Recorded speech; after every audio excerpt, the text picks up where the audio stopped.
Very intelligent and capable people join cults. And sure, we've all been susceptible to groupthink, whether we like it or not, but what exactly are the reasons why someone would join a cult not realizing that that's what they're doing?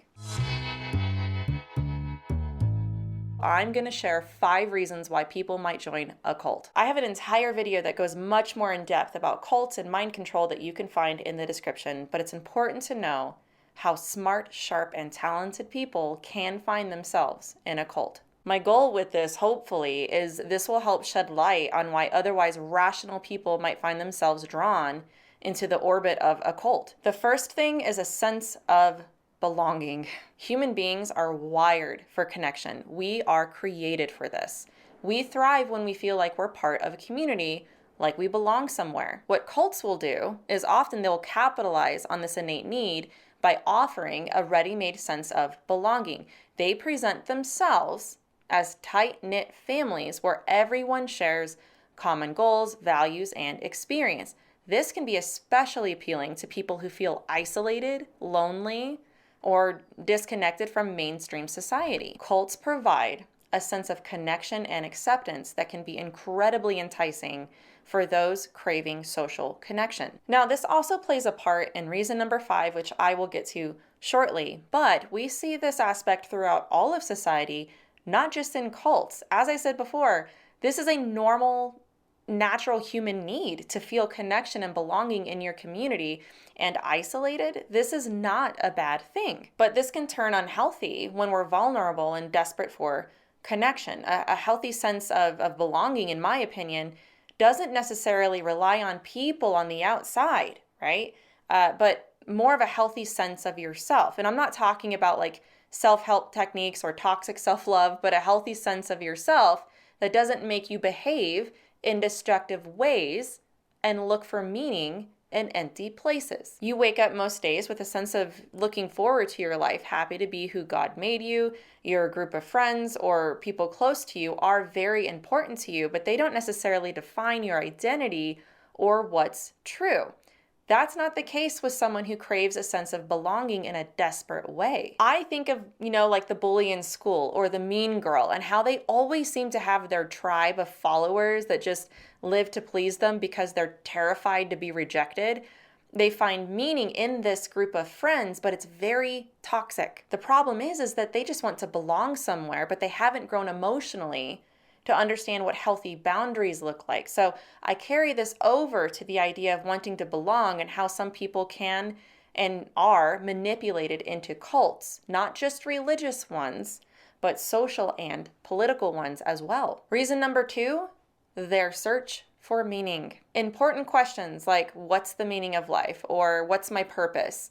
Can sometimes keep us up at night. And what cults do is they swoop in with seemingly definitive answers to these big questions. They offer a comprehensive worldview or belief system that promises to make sense of all the chaos and uncertainty of existence, whether it's through spiritual enlightenment, cosmic revelations, or promises of personal fulfillment. Cults provide a sense of clarity and purpose to people who are struggling with the mysteries of life. Now, to clarify, again, it's like I have to give a caveat to each one of these.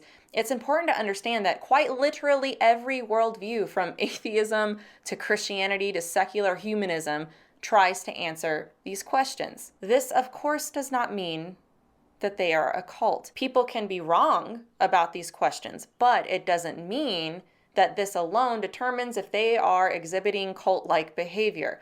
What sets a cult apart in this way is when they have all the answers and don't allow any questions. But what's really interesting about this is, ironically, the draw for a lot of people is they don't want to have any unanswered questions. They see it as a comfort that this group has labeled itself as the way, truth, and life, and actually don't mind giving them their brain and devotion because it gives them a sense of mental relief. And I don't mean this in a derogatory way, but it's almost like they don't want to think for themselves, whether they see it this way or not, and they think that this is the higher moral and spiritual ground. And honestly, I can kind of relate to this. I can see why some people would see this as a relief. I mean, let's just give this a think for just a second. A lot of people don't really want to deal with the thousands of voices and opinions out there. It can be really difficult to sift through what everybody is saying. So there's a deep relief in just accepting one point of view that claims to have all the answers. It's not really so much of an intellectual position, but more of a mental and emotional relief position. So people might join a high control cult group not realizing that's what they're doing because it seems to answer these bigger questions with very high confidence, but very little evidence or room for critical analysis, which brings me to number 3. Charismatic leaders. Ever met someone who just oozes charisma? Someone whose presence commands attention and inspires unwavering loyalty? Cult leaders possess this magnetic quality in spades. They're charismatic, they're persuasive, they're captivating, and they have this ability to charm even the most skeptical of people. What these leaders will do is they will use their charisma to cultivate a sense of authority and trust among their followers, making it easier to influence and control them. So what people get drawn to is the confidence, the charm, and the supposed apparent wisdom of these leaders, often without really even fully understanding or realizing the extent of their influence. And again, this is not something that's just isolated to religion. We see this in political atmospheres as well as social movements. And again, part of the reason why this is so tricky is that there's really nothing wrong with good leadership. This is a good thing, and we should understand that some people are gifted with good leadership and should be looked up to as people that have it together, as good mentors. But bouncing off my last point here, it's very different when these leaders claim to speak for God or have some sort of spiritual authority, or they don't allow for critical analysis or to be questioned. Maybe it's not spiritual authority at all. Maybe it's just downright authority that they demand. Most of us, we are looking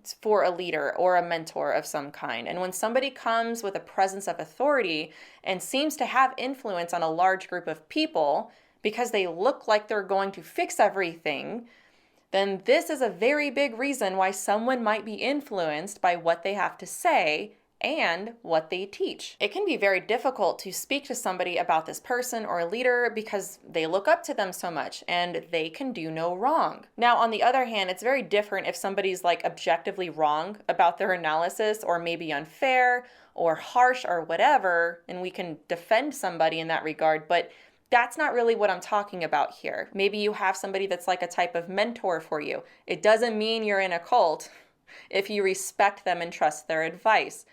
Quite literally, everybody watching, I am betting, has somebody like this in their life. That's not the red flag.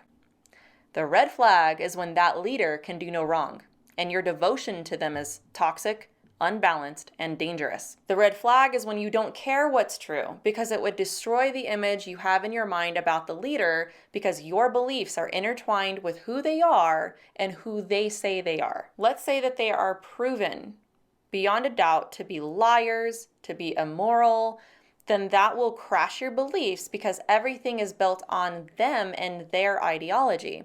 I compare it to an abusive relationship that you've convinced yourself is healthy and what true love looks like, but it's really manipulative and destructive. Number 4 is desire for change.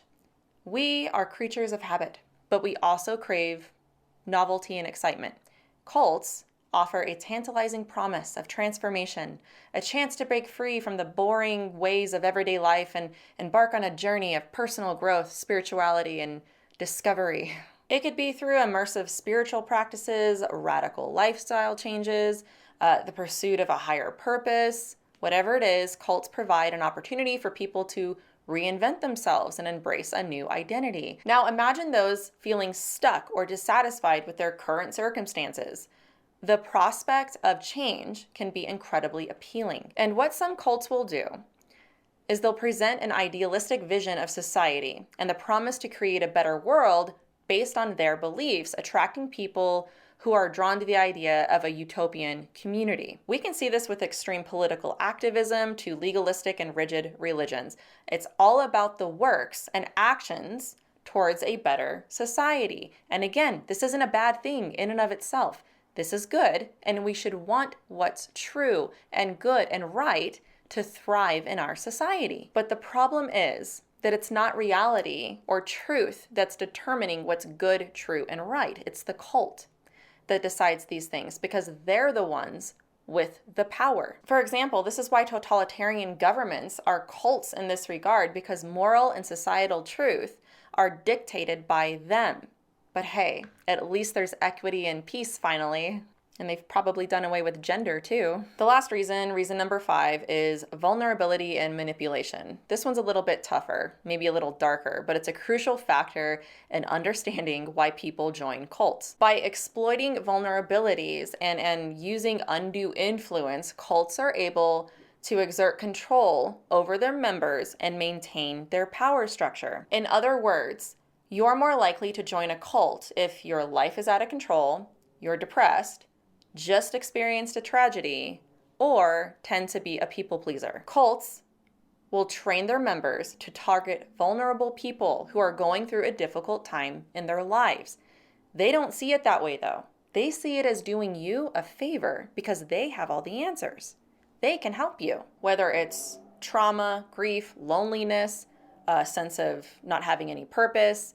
These people, this group of people, are more susceptible to manipulation and exploitation by cult recruiters. If you are at your lowest point and a stranger approaches you with the promise of salvation from your pain, that's really hard to turn down. And your assessment of if what they're saying is true is based on how much better you feel, not if it's actually true. This distinction is very important to point out because something can be true that somebody says, and you can still feel better emotionally after hearing that.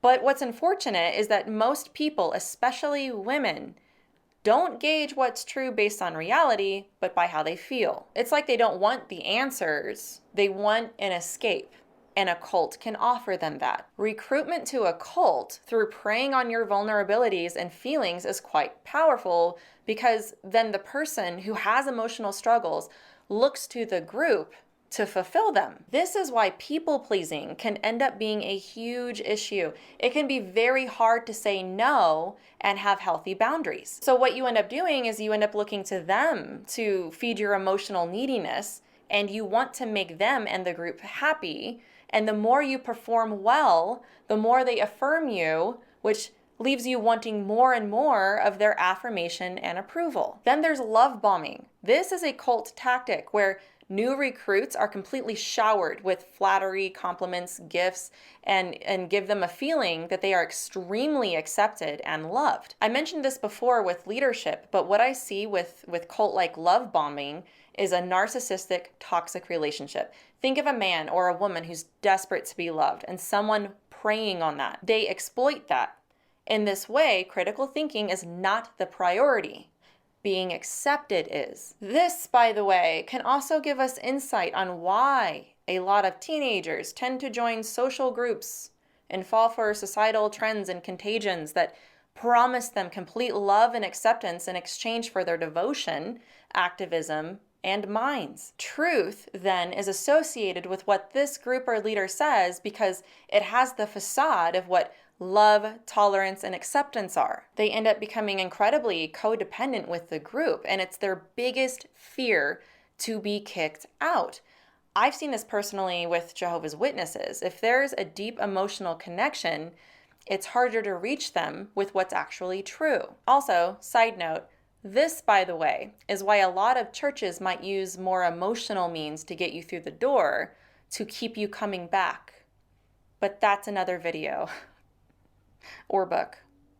Also, there's something else to point out that's not on this list, but it really needs to be pointed out. But sometimes people don't choose to join a group. Sometimes they were born into one. They didn't have a choice. And I'm thinking of the children and the grown adults that grew up in a cult at this point. That can be very tough to break free from, which is one reason why I do what I do. I'm hoping that videos like this help you see the control and manipulation that can happen in these groups in hopes that you can break free and find truth. I think of the kids that are caught up in trans ideology, that think they have a voice and identity, but they really don't.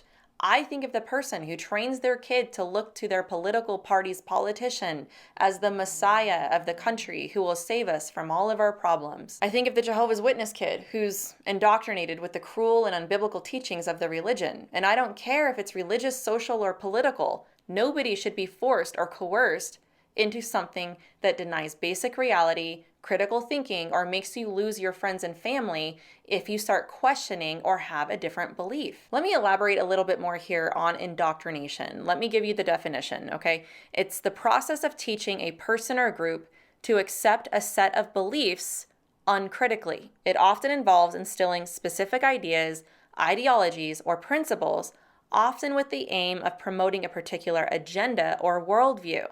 This can be done through repetition, persuasion, or manipulation, and it often discourages questioning or critical thinking. Indoctrination can occur in various settings such as educational institutions, religious organizations, political movements, or through media. Let me put it this way. Taking your kid to church is not indoctrination. Being gay doesn't mean you're indoctrinating others around you by just existing. Having a chosen political party and going to a political rally isn't indoctrination. It's when a belief is forced by threat, manipulation, and you're not able to assess or consider a different opinion without some sort of punishment, whether it's physical or social. It could also be emotional and mental punishment for that matter as well. This is why I respect when people of completely different beliefs have open-air debates and why free speech is so important. So I'm hoping by unpacking each of these reasons, it can help you gain a deeper understanding of the complex psychological and social dynamics at play in cult recruitment. Really wonderful, smart, intelligent people get caught up in a cult. And I'm hoping that this video has helped you or somebody out there that might be caught up in this. And I want to encourage you, there might be some people watching that have been in a cult, or maybe you're in one right now, and I just want to reach out to you and tell you, hey, you know what? You're not an idiot. You're not dumb. You are smart. A lot of us have been duped into things, not realizing what it was. And I want you to know that you are capable of doing research and asking good questions. Research, ask all the questions, because the best part is that truth can stand on its own. Truth does exist, no matter what our society says. This is a wonderful, beautiful, and good thing. So those are my thoughts on this. Hopefully it's helped somebody. Let me know what you think though. Do you agree? Do you disagree? Do you think I missed something? Let me know in the comments below.